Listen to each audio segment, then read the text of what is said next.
2장 21절 말씀이 되겠습니다. 할례할 8일이 되매 그 이름을 예수라 하니 곧 수태하기 전에 천사의 일컨든 바라라.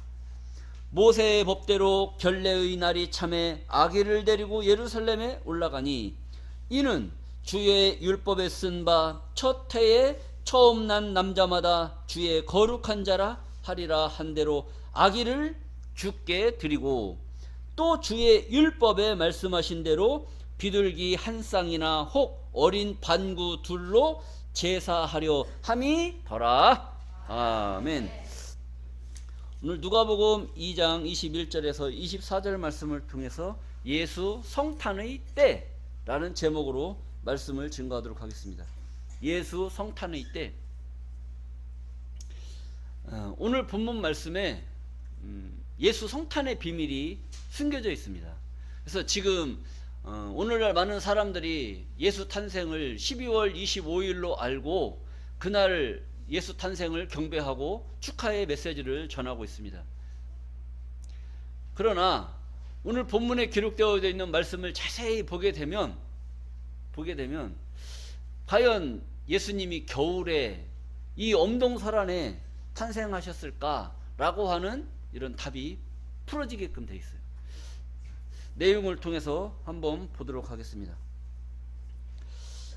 할례할 8일이 되매 그 이름을 예수라 하니 곧 수태하기 전에 천사의 일컫는 바라라 그랬어요. 그러니까 예수님이 마리아의 몸을 통해서 낳기 전에 천사가 요셉에게 현몽이라는 것은 이게 꿈인지 생시인지 몰라요. 그런데 뭔가 하늘로부터 천사가 나타나서 마리아가 네 아내 마리아가 아들을 낳을 것이다. 그 아들을 낳으면 그 이름을 뭐라고 해라? 예수라고 하라. 이걸 알려준 거예요. 그래서 아들 예수를 낳은 지 며칠이 됐을 때 8일이 지났단 말이에요. 근데 이스라엘 문화는 남자는 무조건 낳으면 7일이 지나면 8일째 가서 전부 다 할례를 받아야 돼요. 이 할례가 뭐냐? 남자 성기 끝부분을 칼로 베서 나는 하나님의 약속의 자손이다라고 하는 것을 인정하는 그런 상징적인 그런 양피를 베는 그런 행위가 바로 할례입니다.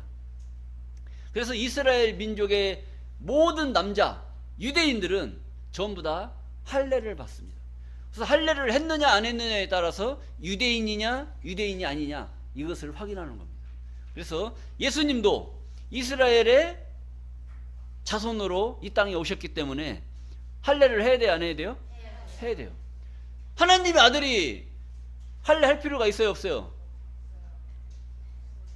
그때는 율법 시대란 말이에요. 율법 시대였기 때문에 하나님의 아들로 오셨어도 이 사람들이 알아요 몰라요? 모르는 거야. 그러니까 예수님도 어쩔 수 없이 그 시대의 법이 할례의 법을 행하는 시대였기 때문에 그 법대로 행해야 된다. 여러분들은 하나님의 자녀예요? 사람의 자녀예요? 하나님의 자녀예요? 사람의 자녀이기도 하잖아요. 사람을 통해서 났지 하나님 여러분들 낳아서 왔어요? 가만히 생각을 해보니까 하나님의 은총이 있었으니까 내가 이 땅에 온 거지 그냥 아버지가 엄마가 서로 사랑해서 그냥 무작정 온 것 같아요? 아니면 하나님의 사랑이 있었기 때문에 오신 것 같아요? 그래서 하나님의 자녀라고 하는 겁니다. 그럼 하나님의 자녀로 왔어. 그럼 하나님의 자녀로 왔으면 이 세상 법 지켜야 돼 안 지켜야 돼? 하나님의 아들인데 왜 세상 법 지킬 필요가 뭐 있어요? 안 지키면 하나님의 아들이 굳이 세상 법 지키려고 왔어요? 하나님 법대로 살려고 왔어요? 하나님 법대로 살려고 왔지만 지금 이 시대는 이 세상은 우리가 세상에 속해 있잖아요. 그러니까 이 세상 법을 우리가 지켜야 돼 안 지켜야 돼? 지켜야 되잖아요. 근데 이제 세상 나라가 그리스도의 나라가 됐어요. 세상 나라가 그리스도의 나라가 되겠어요, 안 되겠어요? 되잖아요. 세상 나라가 그리스도의 나라가 되면 저 세상 법대로 살아요? 하나님 말씀의 법대로 살아요? 하나님 말씀의 법대로 사는 거예요. 근데 예수님이 하나님의 아들의 신분을 가지고 이 땅에 왔지만 세상 나라가 그리스도의 나라가 안 됐잖아요. 안 되다 보니까 세상 법을 지킬 수밖에 없는 거예요. 그래서 할례할 8일이 되매 예수님도 할례를 받으셨다라는 것을 알 수가 있는 겁니다. 그리고 그 이름을 뭐라고 해라? 예수라고 하라. 근데 예수라고 하기 전에 구약 성경에 처녀가 잉태해서 아들을 낳을 것이니 그 이름을 임마누엘이라고 하라고 예언이 되어져 있어요. 자, 이사야서 7장 14절 말씀을 한번 보시겠습니다. 이사야서 7장 14절. 그러므로 주께서 친히 징조로 너희에게 주실 것이라. 보라, 처녀가 잉태하여 아들을 낳을 것이요 그 이름을 무엇이라 하라? 임마누엘이라 하라고 예언이 되어져 있단 말이에요. 그러면 이사야 선지자가 처녀가 잉태해서 아들을 낳으면 임마누엘이라고 이름을 지라고 했으면 임마누엘이라고 져야 되겠어요? 다른 이름을 져야 되겠어요? 임마누엘이라고 져야 된단 말이에요. 그런데 처녀가 잉태해서 8일이 되면 할례할 8일이 되면 그 이름을 뭐라고 졌어요? 예수라고 졌단 말이에요. 그러면 예언이 되어져 있기를 임마누엘이라고 예언이 되어져 있으면 임마누엘이라고 해야 돼요? 예수라고 해야 돼요?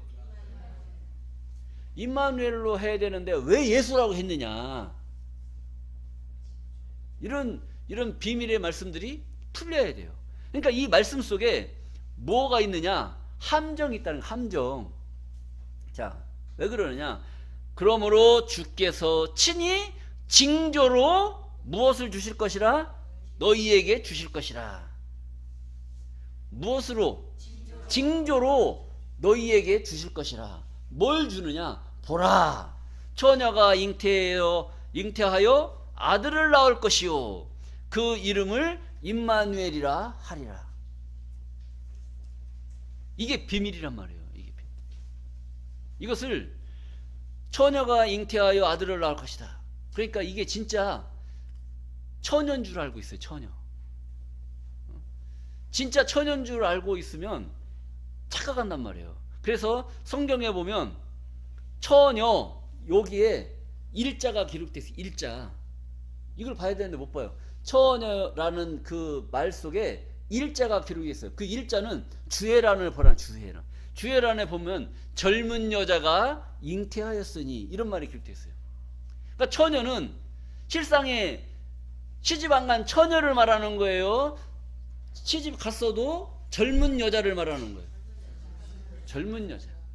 그러니까 그런 부분을 잘 생각을 해야 돼요. 그런데 오늘날 예수 믿는 모든 자들이 이 처녀를 시집 안 간 수처녀로 생각을 하고 있다니까요.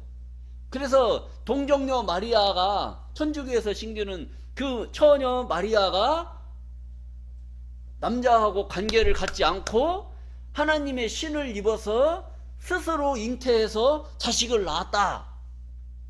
이런 이제 허무맹랑한 소리가 나오는 겁니다. 여러분, 저 산부인과 가서 물어보세요. 여자 혼자 애 낳을 수 있는지 없는지. 혼자 어떻게 애를 낳을 수가 있냐고요. 암수가 염색체가 서로 하나가 돼서 생성이 돼야 자식을 낳을 수가 있는데 어떻게 한 염색체만 가지고 사람이 낳을 수가 있느냐 이거지. 이 논제를 가지고 각 교단마다 그 교단장 회의가 있어요. 회의. 그 회의할 때마다 우리 교단에서는 처녀가 잉태해서 자식을 낳았다. 남자를 가까이 하지 아니한 여자가 자식을 낳았다라는 것을 주장하고 있는데 그게 과학적으로 어떤 근거에서 그렇게 주장을 하는지 우리 총회장님께서 정확한 답을 좀 내려주십시오. 그래야 우리도 성도들이 물어보면 이렇게 대답을 할 거 아닙니까? 근데 총회장님들이 답이 안 나와요. 왜 답이 안 나와요? 알 수가 없는 거예요. 자기가 거기서 말 한 번 잘못하잖아요. 말 한 번 잘못하면 총회장 모가지 날라가요. 왜? 염색체가 남자 염색체예요, 여자 염색체가 맞아서 자식을 나을 수밖에 없다. 이렇게 이야기를 하면 그동안에 우리 교단에서 주장해온 그 교리는 뭐가 되는 겁니까? 이걸 따질 거 아니에요. 그리고 또 한쪽에서는 우리 교단에서는 이걸 주장하고 있는데 오늘날 과학에서 산부인과 가서 의사 선생님한테 물어보니까 도저히 그런 일은 있을 수 없다고 합니다. 어떻게 좀 색깔을 분명히 해주셔야 우리도 가서 얘기를 할 거 아닙니까? 말을 못해요. 그래서 교단 회의할 때마다 무조건 그거 가지고 서로 싸우는 거예요. 답이 안 나옵니다. 이거 앞으로 1000년 만년 가도 답이 안 나오게끔 돼 있어요. 자, 그러나 우리는 이제 말씀을 잘 봐야 돼요. 왜 그러느냐?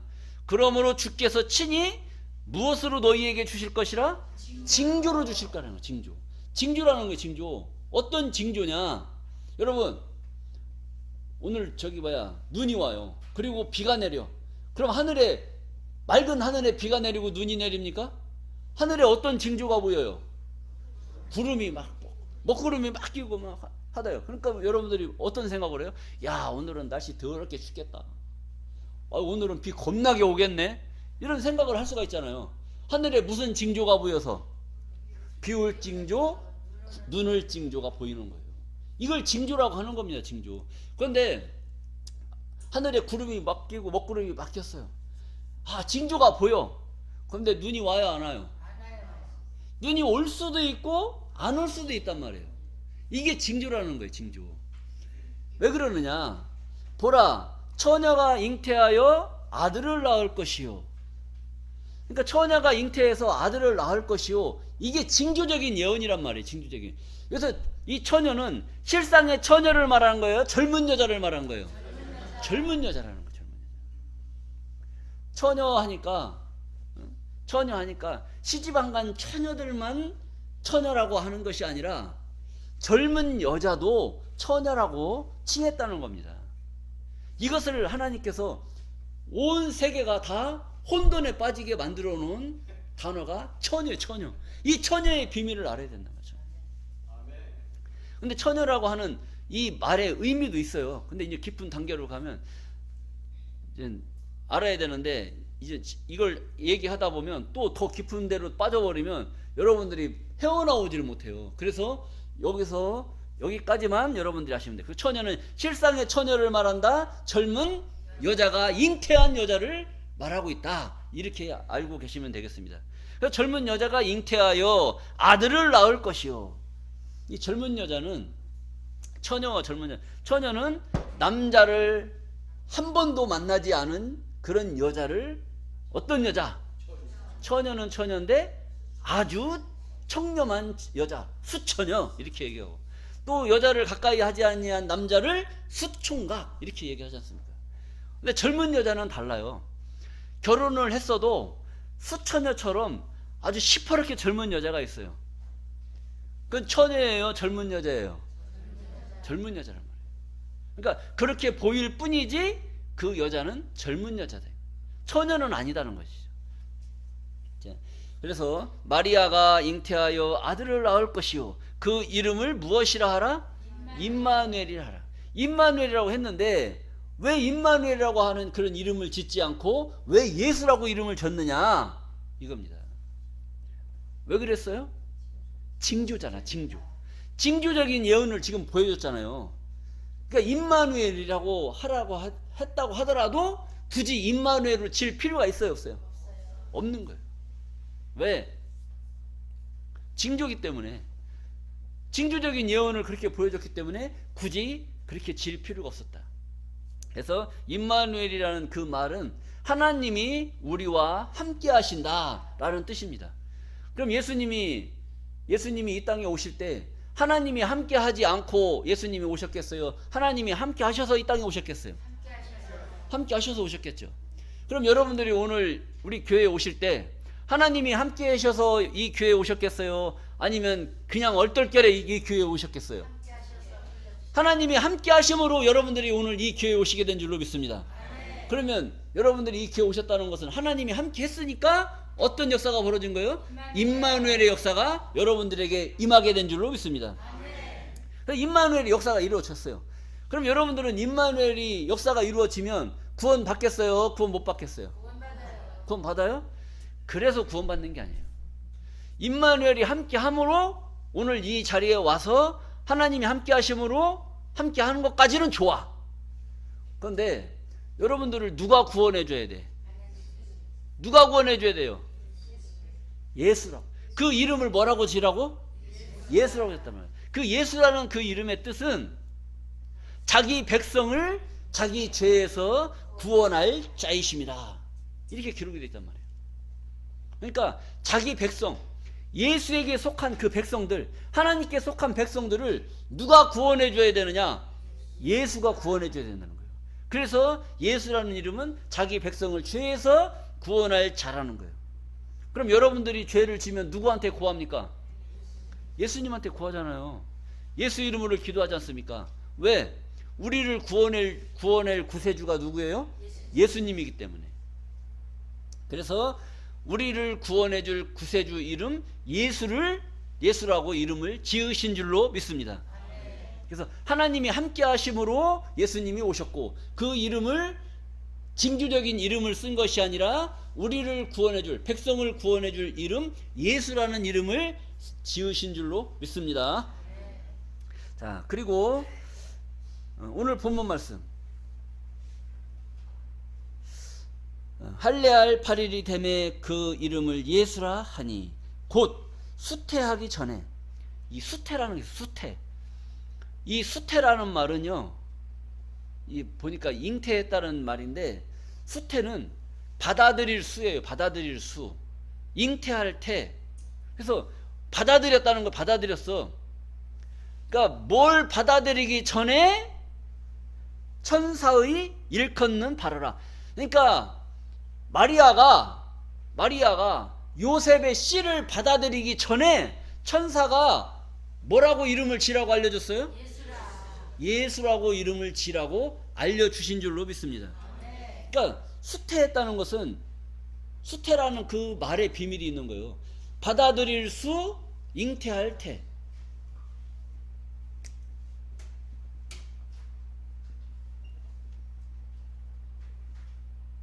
잠깐, 수태가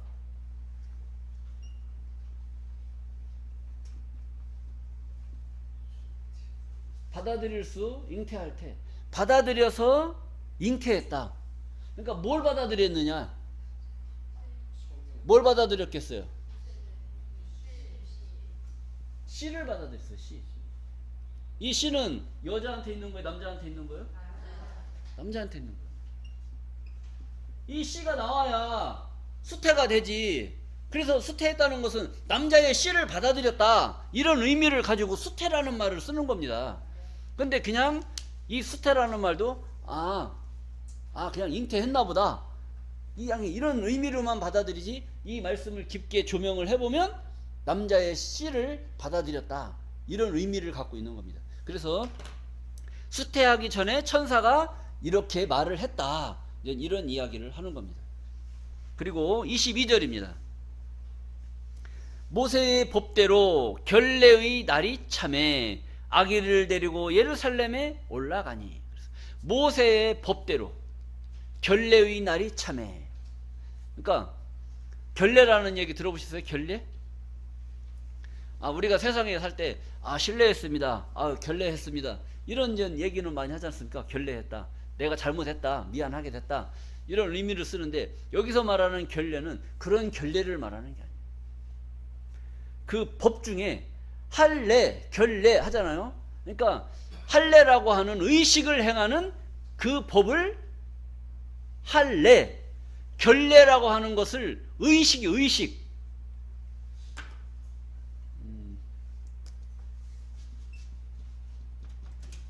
의식이다니까 이런 정신적인 이런 의식, 생각, 이런 것을 말하는 것이 아니라 뭔가 절차를 행하는 행위. 제사 지내려면 어떻게 해야 돼요? 여기다 상도 차리고 뭐 제물도 올려놓고 그 다음에 뭐 제사 절할 수 있는 이런 단도 만들고 이런 거 하지 않습니까? 이런 게 뭐예요? 제사의식이란 말이에요. 제사의식. 그러니까 절차를 행하는 것을 의식이라고 하는 거예요.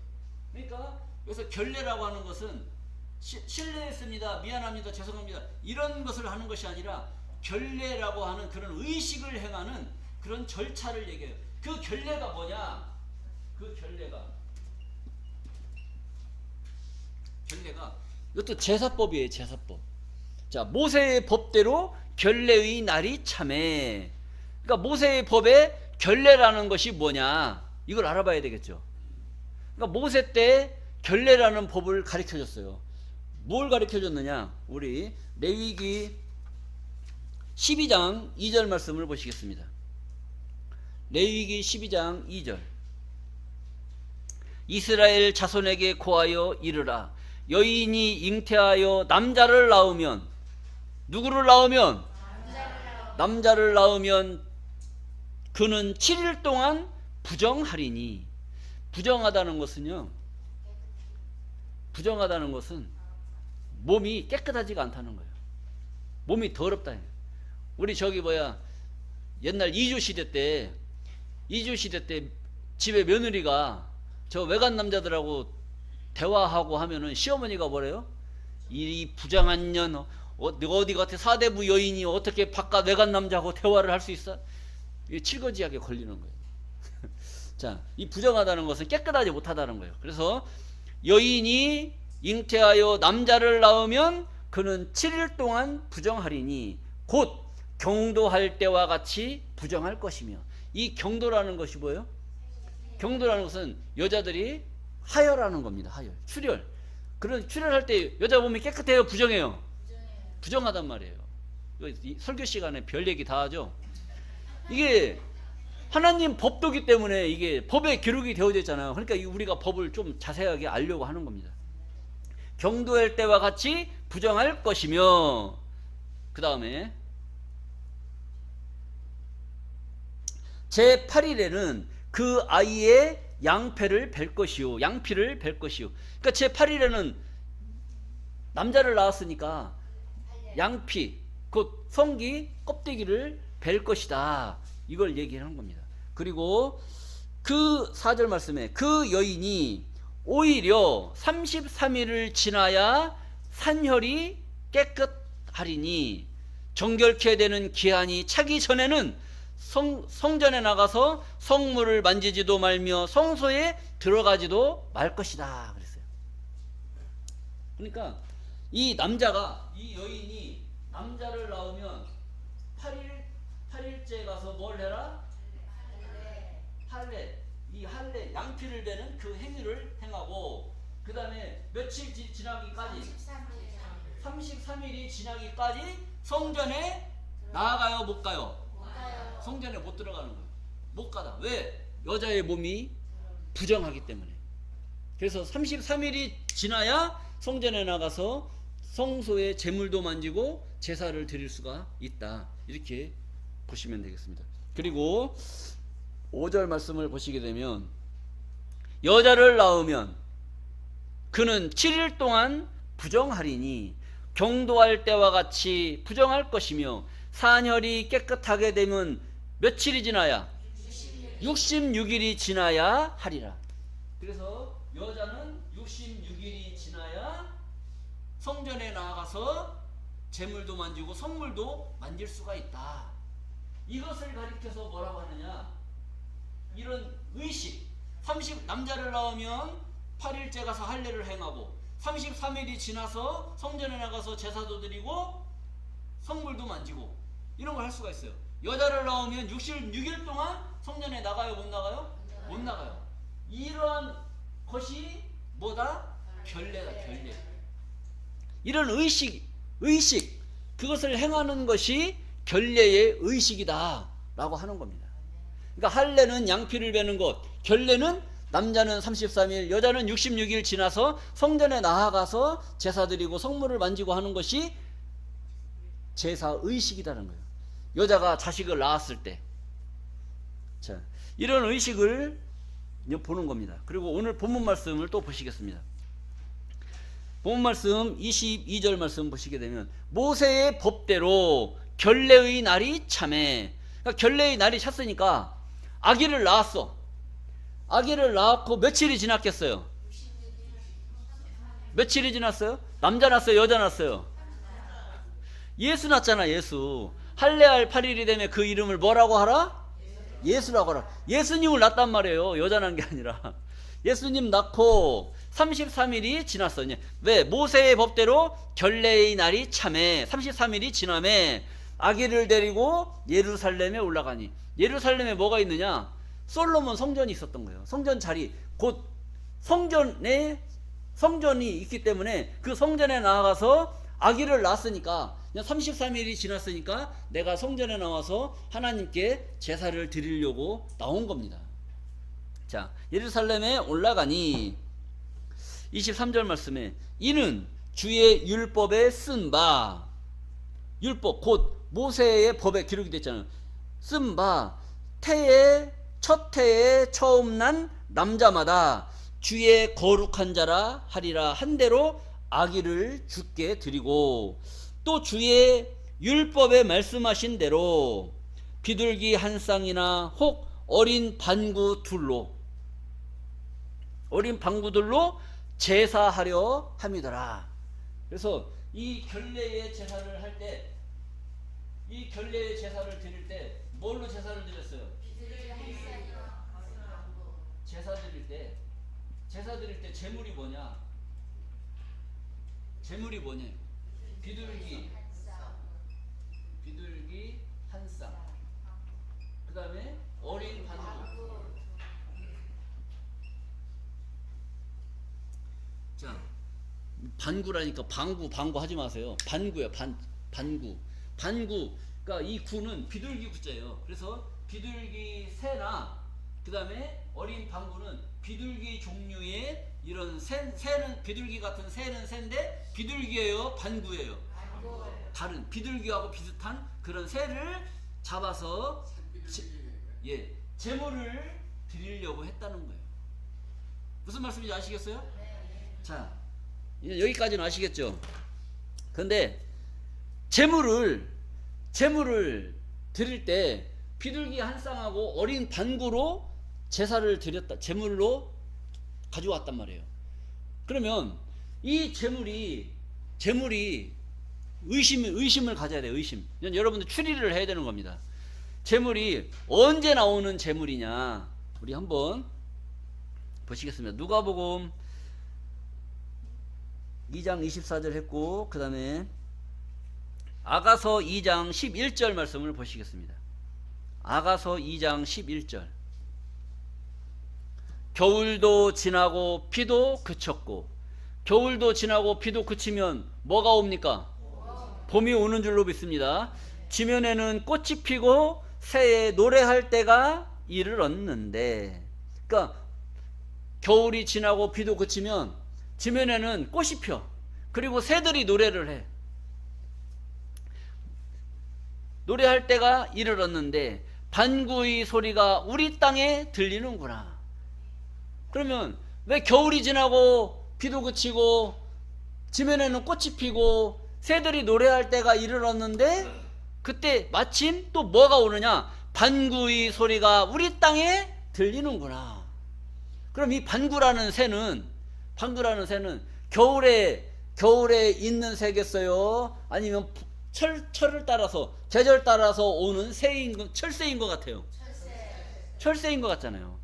왜 겨울에도 있고 뭐 가을에도 있는 그런 새 같으면 굳이 여기에다가 시를 쓸 때 새에 노래할 때가 이르렀는데 반구의 소리가 우리 땅에 들리는구나, 이런 얘기를 했겠냐면, 여러분 옛날 우리나라 가수 중에 꽃 피는 봄이 오면 이런 노래 있죠. 지저귀는 뭐라고 그러는 거예요? 네? 꽃 피는 봄이 오면 내 곁으로 온다고 말했지. 노래하는 뭐처럼? 노래하는 제비처럼. 그러니까 제비가 언제 와요? 봄이 온단 말이에요. 그러니까 우리나라 노래도 꽃 피는 봄이 오면 노래하는 제비처럼 내게로 온다고 말했던 그이가 봄이 됐는데 와요, 안 와요? 안 와요. 왜 안 올까요? 제비가 안 돼가지고 제비처럼 와야 되는데 안 왔단 말이에요, 이게. 그러니까 이 반구의 새도 반구의 새도 겨울이 지나고 비가 그치고 들이 꽃이 피고 새의 노래할 때가 되면 오는 새가 무슨 새다? 반구란 말이에요. 반구. 그래서 겨울이 지나면 뭐가 와요? 봄이 온단 말이에요. 봄이 왔을 때에 어떤 새가 오느냐? 반구새가 온다. 반구새가. 자, 반구새가 우리 땅에 들리는구나. 그 다음에 13절 아가서 2장 13절 말씀.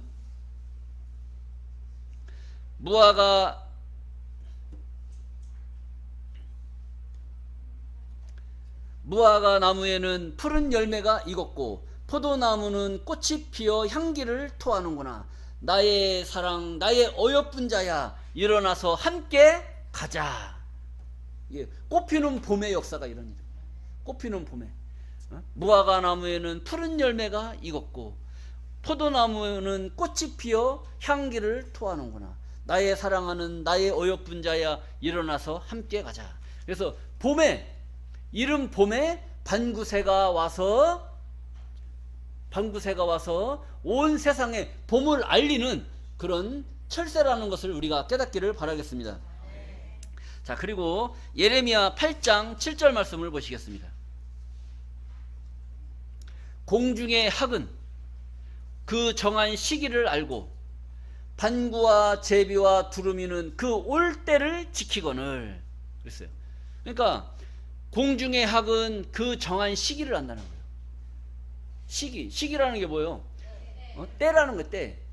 공부할 때가 있고 어려서 친구들하고 놀러 다닐 때가 있고 나라를 지킬 때가 있고 또 여자를 만날 때가 있고 결혼할 때가 있고 또 결혼해서 자녀를 낳아서 기를 때가 있고 또 노년을 준비할 때가 있고 그래서 이게 인생에 그 때가 있는 것처럼 공중의 학도 그 때와 시기를 안다는 겁니다. 그럼 여러분들 저 사람은 하는 것이 꼭 학과 같아. 사람을 지칭해서 학으로 지칭을 하는 거예요. 그렇다면 그 사람이 어떤 사람이라는 겁니까? 시기와 때를 알고 이 세상 돌아가는 것을 알고 그 적재적소에 맞는 말을 할 줄 아는 그런 자가 바로 성인인 줄로 믿습니다. 그 훌륭한 사람들은 그런 말을 하지 않습니까? 옛날 뭐 우리나라 뭐 정치인들 보면 김종필 그런 총리 같은 그런 분들은 아주 묵직하지 않습니까? 그리고 돌아가는 정세를 한마디로 줄여서 그냥 딱 해버리면 그냥 그게 마저 떨어지는 거예요. 자, 이런 분들을 학과 같은 사람으로 비유하는 것이죠. 옛날에 우리나라 뭐 학자들 많지 않습니까? 이황, 뭐 태계, 뭐 이런 선생들 보면은 아주 훌륭한 말씀들을 많이 하시지 않습니까? 자, 그래서 공중의 학은 그 정한 시기를 알고 반구와 제비와 두루미는 그 올 때를 지키거늘. 때를 지킨다는 거예요. 때. 반구는 언제 울어요? 반구는 겨울이 지나고 꽃이 피고 했을 때 그때에서 반구의 소리가 들리는 거예요. 그러니까 봄에 우는 그런 철새란 말이에요. 철새. 근데 그 철새가 겨울에 막 지지지지지 울고 다녀. 그러면 그건 뭐 올 때를 지키는 거예요? 철을 모르고 사는 거예요? 철 모르고 사는 것을 뭐라고 그래요? 망난이라고. 망난. 뭐 어디 가서 뭔 말을 해야 될지 모르고 잔치집에 가서 울고 댕기고 뭐 울어야 될 그 집에서 막 좋다고 웃고 댕기고 그게 어떤 놈이에요? 망난이란 말이에요. 망난이. 철없는 망난이. 이 철새들도 마찬가지예요. 그 올 때 제비와 반구와 두루미는 봄에 오는 철새란 말이에요. 철새. 그 철새가 때를 지키지 않고 겨울에 온다든지 아니면 봄에 안 오고 여름에 온다든지 그러면 말이 안 되는 거예요. 그 때에 맞춰서 와야 된다는 것이죠. 그래서 반구와 제비와 두루미는 그 올 때를 지키고 있는데 내 백성은 하나님의 백성은 여호와의 규례를 알지 못하도다 하셨다 하라. 하나님의 백성은 하나님의 규례를 알지 못해요. 봄, 여름, 가을, 겨울 이런 때가 있지 않습니까? 그 때를 알아서 봄에는 옷을 가볍게 입고 여름에는 벗고 다니고 가을에는 조금 끼어 입고 겨울에는 두꺼운 옷을 입어야 되는 것이 옷 입는 법이잖아요. 법. 근데 내 백성은 하나님의 규례를 알지 못해서 언제 옷을 입어야 될지 언제 옷을 벗어야 될지 그냥 그러고 다닌다는 거예요. 그러니까 오늘날 하나님의 백성들이 옷을 입고 있어요? 옷을 벗고 있어요? 옷을 벗고 있는 거예요. 옷을 벗었다니까 진짜 이거 벗고 다니는 줄 알고 이런 옷을 말하는 것이 아니라 신앙의 옷을 벗고 있단 말이에요. 신앙의 옷. 20년 30년 예수 믿었으면 하나님의 말씀의 옷을 입어야 돼요, 벗어야 돼요? 입어야 된단 말이에요. 하나님 말씀을 알고 믿어야 되고, 부활이 언젠지, 예수 탄생이 언젠지, 예수 재림을 어떻게 하시는지, 도적같이 오는지 도적같이 안 오시는지, 구름 타고 오는지 어떤 구름을 타고 오는지 이걸 알아야 되는데, 내 백성들은 그걸 알아요, 몰라요? 몰라요. 모르니까 옷을 입고 다니는 거예요, 벗고 다니는 거예요? 벗고 다니는 거예요. 지금 옷 입을 때요, 벗을 때요? 입을 때는 다 벗고 다니는 거예요. 그러니까 내 백성은 때를 알아요, 몰라요? 모르는 거예요. 하나님이 그걸 한탄하고 계시는 겁니다. 한탄. 반구와 제비와 두루미는 그 올 때를 지키고, 그런 철새들도, 말 못하는 철새들도 때를 따라서 오고 가는 그런 시기를 알고 그걸 지키고 있는데, 하나님의 백성들은 대체 뭐하고 있는 거냐 이거지. 하나님이 누구 쫓아고 만들어 놓은 세상이에요? 사람 쫓아고? 하나님이 이 세상 만물을 지은 것은 누구를 위하여 지었느냐? 하나님의 아들들을 위해서 이걸 만들어 놓은 거예요. 하나님의 자녀들을 위해서 모든 만물을 지어놓고 그것을 생육하고 번성하고 충만하고 그것을 정복해라, 지배해라, 이런 축복을 줬는데 그것을 그렇게 하지 못하고 있는 거예요. 그래서 만물의 연장인 하나님의 사람이, 하나님의 백성들이 때도 모르고 알지도 못하고 어두운 가운데서 그렇게 맨날 울며 부르짖으며 하나님한테 맨날 달라고만 하는 거, 달라고만. 주여 주시옵소서, 주시옵소서. 하나님이 무슨 뭐 빚쟁입니까? 하나님한테 자꾸 달라고 하게? 그래서 하나님이 한탄하신 거예요. 내 백성이 규례를 알지 못하도다 하셨다 하라. 그리고 하나님의 백성들은 그 시기를 모르기 때문에 하나님이 한탄할 수밖에 없는 것이고, 그래서 이때에 이 제물을 뭘로 드렸느냐? 오늘 본문 말씀을 또 보시겠습니다. 자, 24절입니다. 누가복음 21장 24절. 또 주의 율법에 말씀하신 대로 비둘기 한 쌍이나 혹 어린 반구 둘로 무엇을 하려 함이라? 제사하려 합니다. 그러니까 제사를 드렸다는 거예요. 뭘 잡아서? 어린 반구로 제사 제물을 잡았단 말이에요. 그러면은 이 반구는 겨울에 오는 거예요? 여름에 오는 거예요? 봄에 오는 거예요? 봄에 오잖아요. 봄에 오는 철새란 말이에요. 봄에 오는 철새. 그러면 아기를 낳고 며칠이 지났어요? 아기를 낳고 33일이 지났단 말이에요. 33일이 지났으니까 이 33일이 지났는데 봄에 오는 철새를 잡아서 제사 제물을 삼았단 말이에요. 그렇죠? 봄에 오는 철새를 잡았어요. 근데 제사는 며칠 날? 33일이 지났어요. 철새, 봄이 3월, 4월, 5월이란 말이죠. 그죠? 봄이 3월, 4월, 5월이에요. 그러니까 철새가 3월 달에 봄에 반구가 왔어. 반구새가 와서 3월 달에 와서 뭘 낳아야 돼요? 알을 낳아야 될 거 아니야, 알을. 알을 낳아서 자라야 되겠어, 안 자라야 되겠어요? 자라야 될 거니까. 알을 낳아서 와서 임신해서 4월 달에 알을 낳아가지고 알이 부화가 돼. 그리고 나서 어린 방구를 잡았으니까 어린 새가 자라야 돼, 안 자라야 돼요? 자라야 되겠죠. 그래서 33일이 지난 다음에, 아니 33일이 아니라 어린 방구가 자라서 돌아다닐 정도면 어느 정도 시간이 지난 거죠. 그래서 예수님이 어린 방구를 잡아서 제사 드릴 정도가 됐으면 한 5월 달 정도의 결례의 제사를 드릴 수가 있는 거죠. 그러면 5월 달에 제사를 드릴 정도면 며칠 전에 아이를 낳았다는 거예요? 33일 전에 자식을 낳았다는 거예요.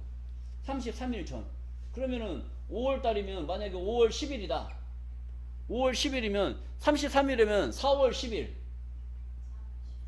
4월 10일. 그 다음에 33일이니까 4월 7일. 4월 7일 날 누가 나왔다는 거예요? 예수님이 4월 7일 날 났다라고 볼 수가 있는 거예요. 예를 들어서 하는 얘기입니다. 그러면 만약에 5월 20일 날 제사를 드렸다. 5월 20일 날 제사를 드렸다. 그러면은 4월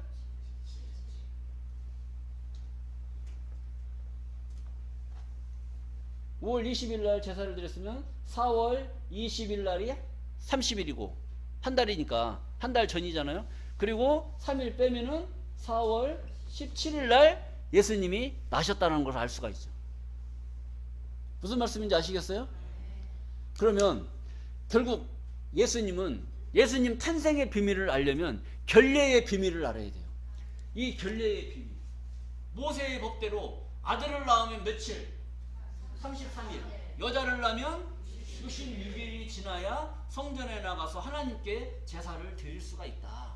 근데 제사의 제물은 뭘로 하느냐? 예수님 때에 무엇로 제사를 드렸느냐?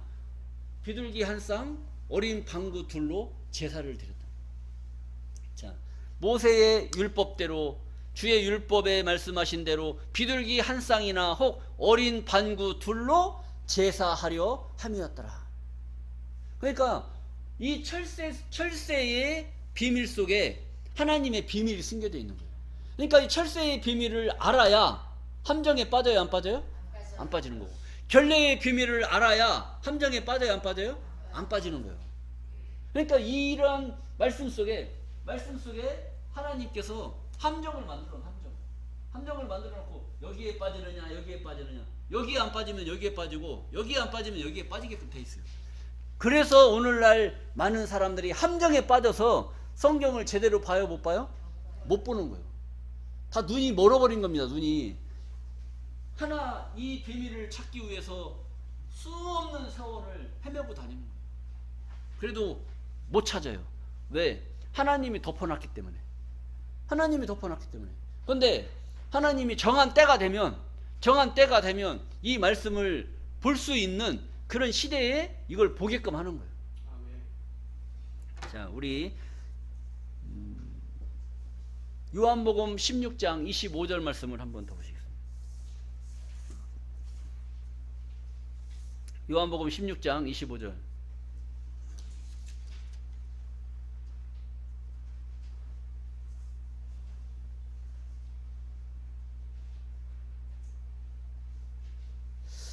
이것을 비사로 너희에게 일렀거니와 때가 이르면, 뭐가 이르면?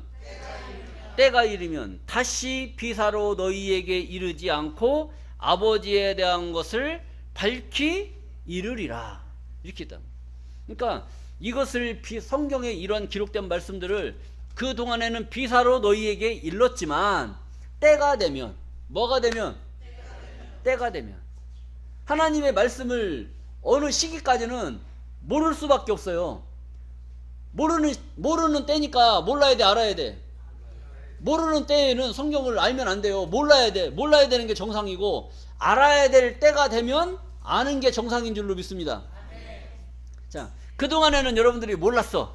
그러니까 이것을 비사로 너희에게 일렀거니와 때가 이르면 다시는 비사로 너희에게 이르지 않고 아버지에 대한 것을 밝히 이르리라. 그러니까 때가 되기 전에는 비사로 기록되었고, 때가 됐을 때는 비사로 말하지 않고 밝히 알려주는 그런 때가 되는 줄로 믿습니다. 그럼 여러분들이 이 비밀을 지금 알았어요, 몰랐어요? 이제는 알았잖아요. 이걸 알았다는 것은 가만히 보니까 뭐가 된 것 같아요? 때가 된 것 같아요. 때가 되었기 때문에 이런 비밀의 말씀이 우리가 알 수 있는 그런 말씀으로 깨닫게 되는 줄로 믿습니다. 여러분들이 이런 말씀을 깨달아야 돼요. 그래서 이런 말씀들을 깨닫고 여러분들이 신앙이 장성해지게 되면 하나님이 어떠한 축복을 주느냐? 에베소서 2장 19절 말씀을 보시겠습니다. 에베소서 2장 19절. 그러므로 이제부터는 너희가 외인도 아니요 선도 아니요. 외인은 외국인을 말하는 거예요. 외국인. 너희가 외국 사람도 아니요 손도 아니요. 손님이라는 거예요. 손님. 여러분들은 손님이에요? 하나님의 아들이에요? 하나님의 아들인 줄로 믿습니다. 집에 찾아오는 손님은 잠깐 왔다 떠나갈 사람들이에요. 그런데 아들들은 그 집의 유산을 물려받을 사람들인 줄로 믿습니다. 자, 그래서 아들이 되어야 되는 말. 손도 아니요 오직 성도들과 동일한 시민이요 하나님의 뭐다? 권속이다. 하나님께 속한 자들이다 라고 하시는 것인 줄로 믿습니다. 그래서 여러분들은 이제까지는 여러분들이 나그네 생활, 외인 생활, 그런 손님의 생활을 했다고 할지라도 이 말씀을 깨달은 순간부터는 무엇으로 어떠한 신앙생활을 해야 되느냐? 하나님의 권속, 하나님의 택한 백성으로 신앙생활을 해야 될 줄로 믿습니다. 자, 하나님의 택한 백성이요 시민이요 하나님의 권속들로 축복받는 존귀한 자들로 복이 되시기를 간절히 바라면서 말씀을 마치도록 하겠습니다. 감사합니다.